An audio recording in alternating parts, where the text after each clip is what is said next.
Welcome friends. आज हम लोग एक ऐसे टॉपिक पे डिस्कस करने वाले हैं जो हमेशा न्यूज़ में रहता है और सबसे ज़िंदगी से निगड़ित है। डब्ल्यूटीओ, या जिसे वर्ल्ड ट्रेड ऑर्गेनाइजेशन हम कहते हैं ना। ये टॉपिक हम दो वीडियोस में डिस्कस करेंगे so that it should go in detail and it should satisfy सारे एग्जामिनेशंस के नेसेसिटीज। एग्जामिनेशन में जो भी क्वेश्चंस आते हैं उसके आंसर्स आपको मिलने की कोशिश करेंगे। सो लेट्स स्टार्ट द वीडियो। पहला, डब्ल्यूटीओ है क्या, इसका रिक्वायरमेंट क्यों पड़ा, इसके पहले कौन था, गैट था क्या, उसके पहले क्या था, डब्ल्यूटीओ का स्ट्रक्चर क्या है, वो फंक्शन कैसे करता है, अगर उसमें डिस्प्यूट होते हैं तो वो कैसे रिजॉल्व होते हैं, and mains questions as well as prelims questions. So let's start one by one. Now don't worry, I haven't started any business. मैंने कोई ट्रेड अभी तक स्टार्ट नहीं किया क्योंकि शुरुआत की। But don't you think earlier trade barter system ही होती थी? मतलब क्या, मेरे पास एक आध चीज एक्स्ट्रा है, सपोज वो मैं आपको दूंगा और मेरे पास जो नहीं है वो आपसे ले लूंगा। बट बार्टर सिस्टम वहां तक ठीक है जहाँ छोटा छोटा विलेज है या कम पॉपुलेशन है। बट जैसे जैसे कॉम्प्लेक्सिटी बढ़ती है, ग्लोबलाइजेशन हो गया, ऑब्वियसली आपको बड़ी चीजें लगेंगी और ये रूल करने के लिए कुछ ना कुछ तो जरूरत होगी। तो धीरे धीरे व्यापार में चेंजेस आने लगे। तो इसमें ही पहला क्या था, GATT, general agreement on tariff and trade. ना डोंट वरी, आपको हर टॉपिक एंड हर वर्ड का मीनिंग बताऊंगा। ना पहला तो आपका कहना होगा सर टैरिफ क्या होता है। टैरिफ में सिंपल भाषा में टैक्स, कि आप कितना टैक्स लगा रहे हैं, कितना टैरिफ लगा रहे हैं।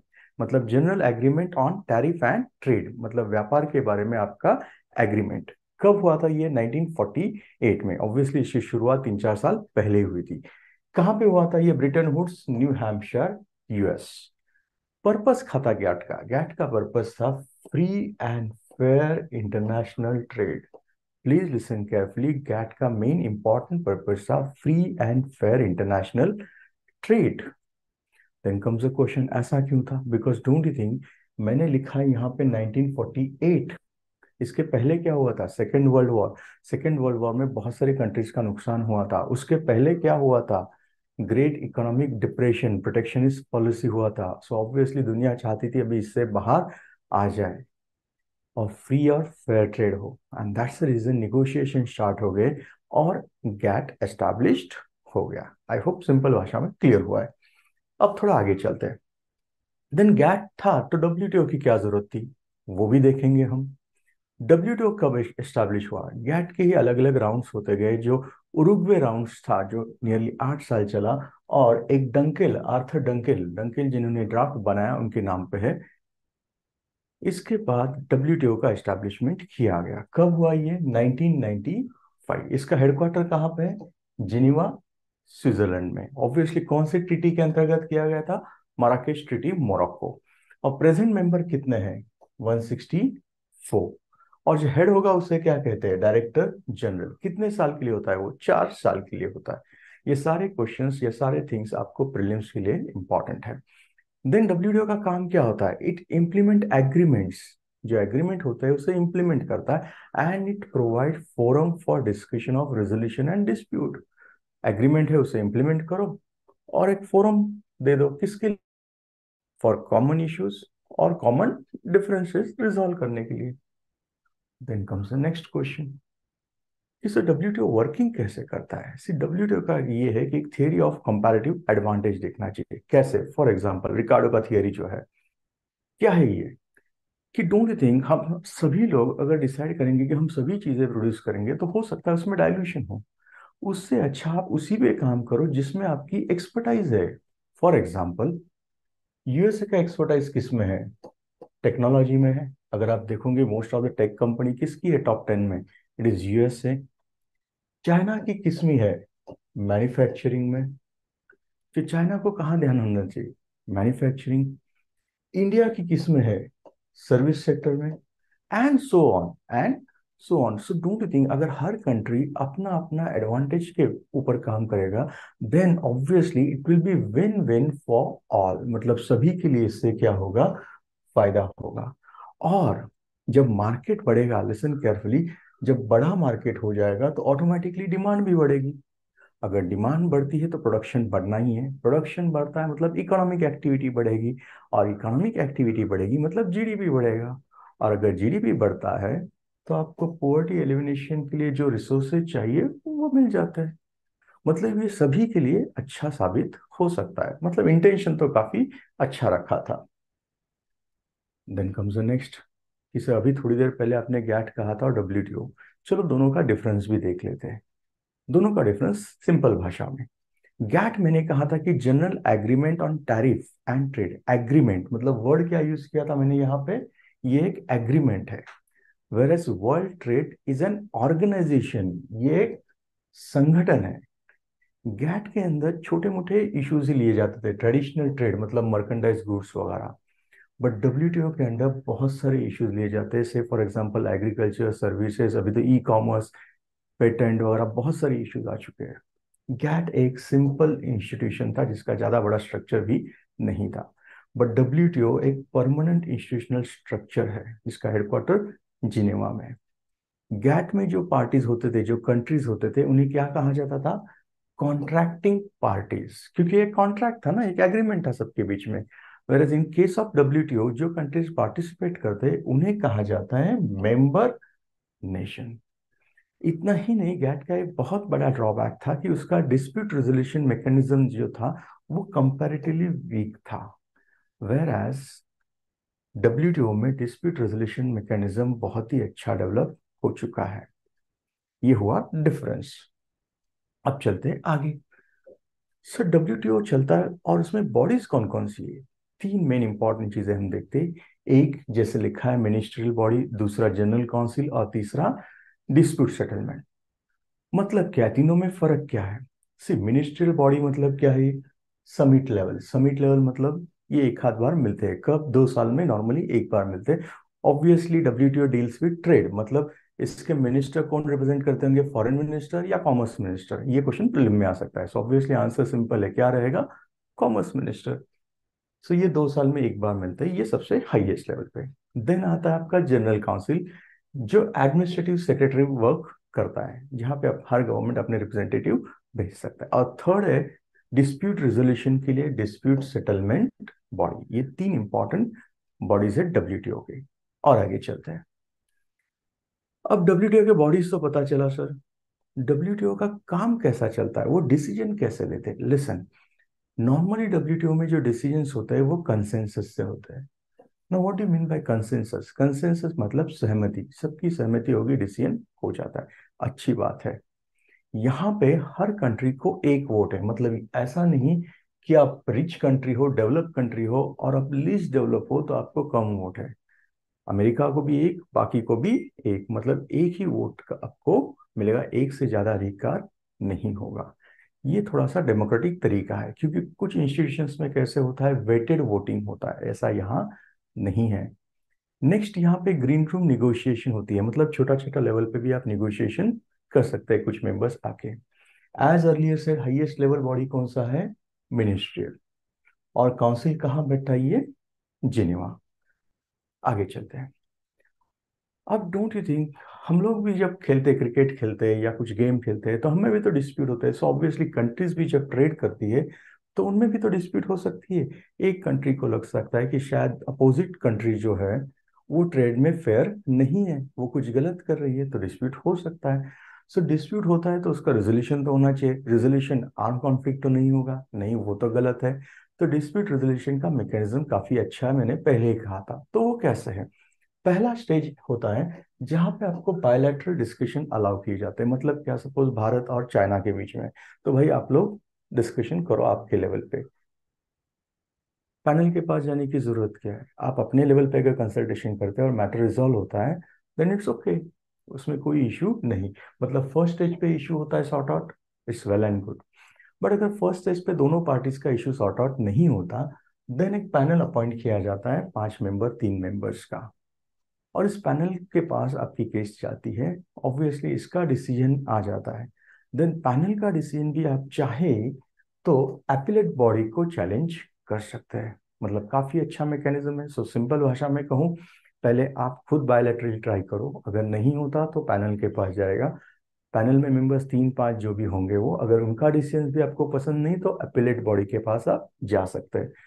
So can I simply say appellate body मतलब टॉप मोस्ट बॉडी हो गया डिस्प्यूट सेटलमेंट का? Yes. Then comes the next question कि सर फिर क्राइसिस क्यों लिखा है आपने यहाँ पे? यहाँ पे आपने लिखा है कि crisis in dispute settlement body. Yes, अभी हमने देखा कि जो टॉप बॉडी है उसे मैंने क्या कहा, it is literally act as the supreme court for global trade. इसमें कितने मेंबर्स है? 7। मिनिमम केस रिजॉल्व करने के लिए हमें कितने चाहिए? 3। तो अच्छी बात है ना सर, 7 मेंबर्स है, 3 होने चाहिए, 3 का पैनल हो सकता है। और ये क्या काम कर सकता है? जो पहला जजमेंट दिया होगा उसे वो चेंज भी कर सकता है, उसे अपहोल्ड भी कर सकता है, या उसे रिवर्स भी कर सकता है। देन कम्स द क्वेश्चन कि सर सब कुछ तो अच्छा है, तो इशू कहाँ है? इशू यहाँ पे है कि USA is blocking new appointment. मतलब अभी इस बॉडी में मेंबर्स नहीं है, तो नए अपॉइंटमेंट्स तो होने होंगे, क्योंकि बॉडी में जो मेंबर्स अपॉइंट किए जाते हैं वो 4 साल के लिए, उनका टर्म रिन्यू कर सकते हैं 4 साल, मतलब मैक्सिमम 8 साल के लिए। बट नए मेंबर्स तो आने चाहिए, और नए मेंबर्स आप कैसे अपॉइंट करोगे? बाय कंसेंसस, ऐसे यूएसए का मानना है।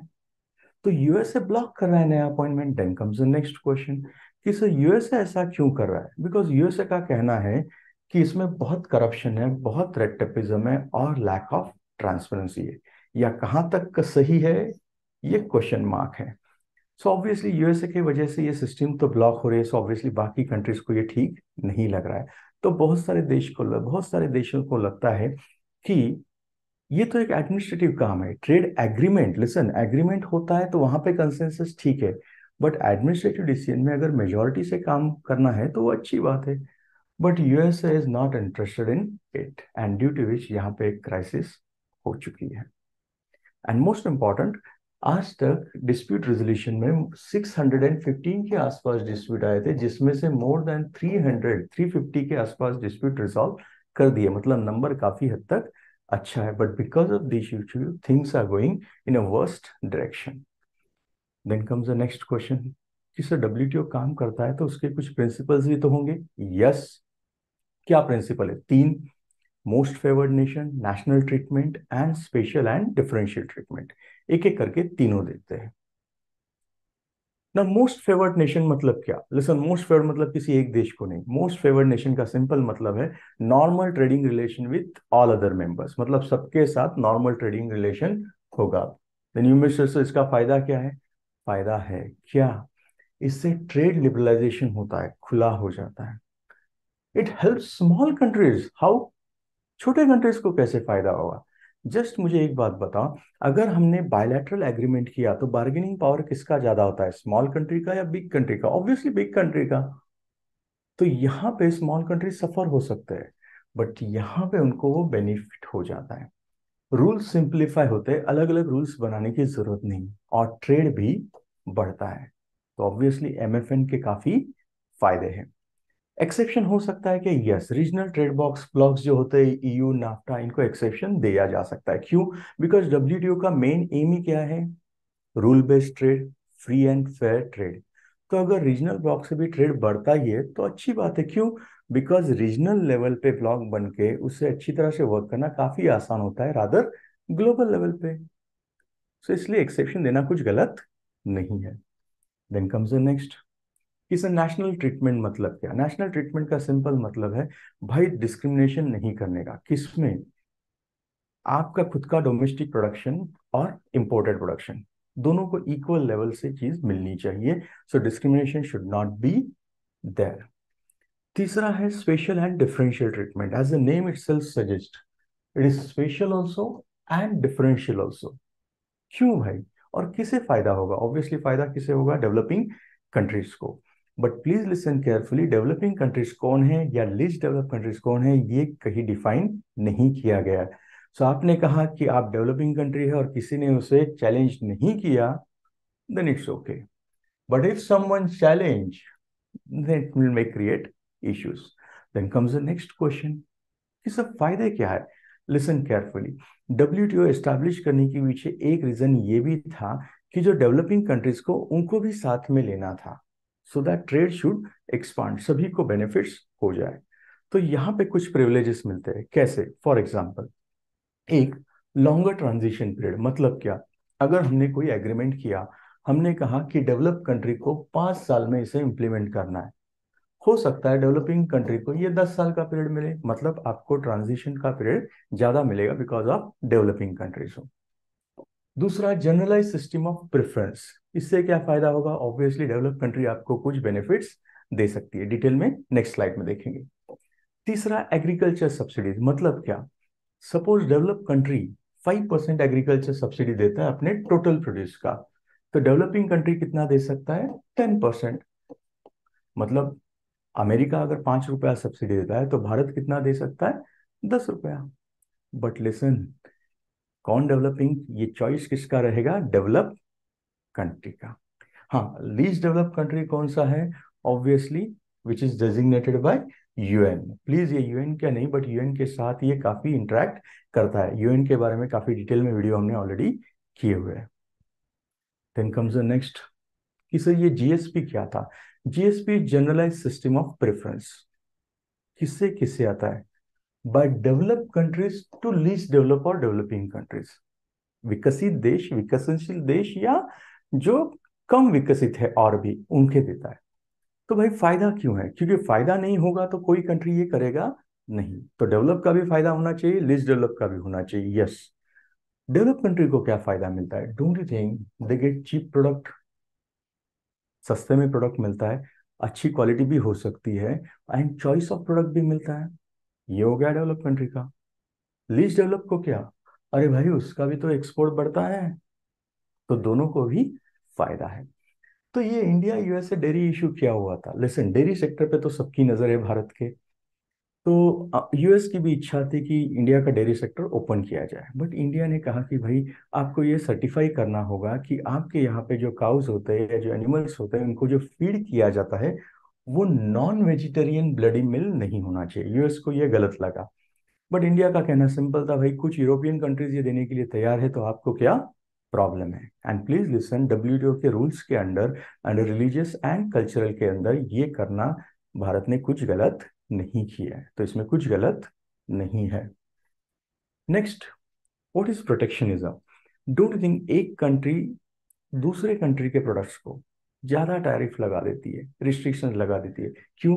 बिकॉज उसको उसके इंपोर्ट्स रोकने होते हैं। ये थोड़ा करंट अफेयर्स का मैटर है। सो ये प्रोटेक्शनिज्म, ट्रेड वॉर क्या सही है क्या? लेट अस सी। सी, आप कहेंगे कि सर भारत भी तो प्रोटेक्शनिस्ट था, 1990 तक कहाँ अपनी इकोनॉमी ज्यादा ओपन हुई थी। बट लिसन केयरफुली, भारत और अमेरिका की तुलना उसमें नहीं कर सकते। भारत को 1947 में इंडिपेंडेंस मिला था।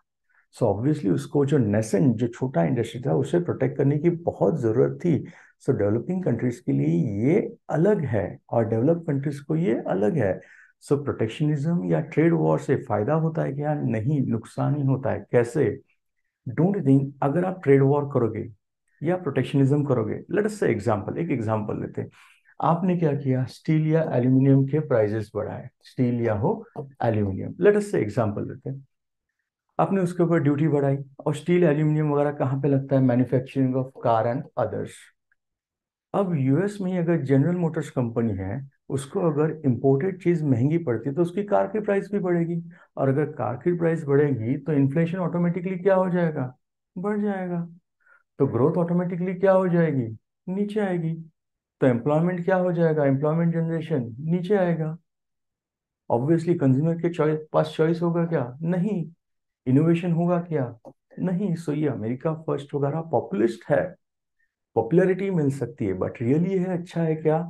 नहीं। And please, develop and developing countries को आप एक लेवल पे यहाँ पे जज नहीं कर सकते। So it's not good for them also, it not good for others also. Now comes to the last point, that is mains question. Mains का क्वेश्चन है, discuss dispute settlement mechanism in WTO. And अभी वो क्या issue face कर रहा है and how to resolve it. ये question आपको मेंस में एज वेल एज इंटरव्यू में पूछा जा सकता है, तो इसका आंसर आप कोशिश करो। नेक्स्ट है, which one of the following is not correct about WTO. Please ये हमेशा ठीक तरह से पढ़ा करो कि करेक्ट पूछा या नॉट करेक्ट। कि प्रेजेंट मेंबर स्ट्रेंथ 164 है। सेकेंड, यूएसए ब्लॉक कर रहा है appointment. Third, regional trade blocks can not be given exception as MFN. And fourth, no clear definition of developing country और डेवलप्ड कंट्री। अगर answer आता है तो कमेंट बॉक्स में स्पेसिफाई करना। अगर वीडियो पसंद आए तो लाइक शेयर एंड सब्सक्राइब करना। Thank you very much.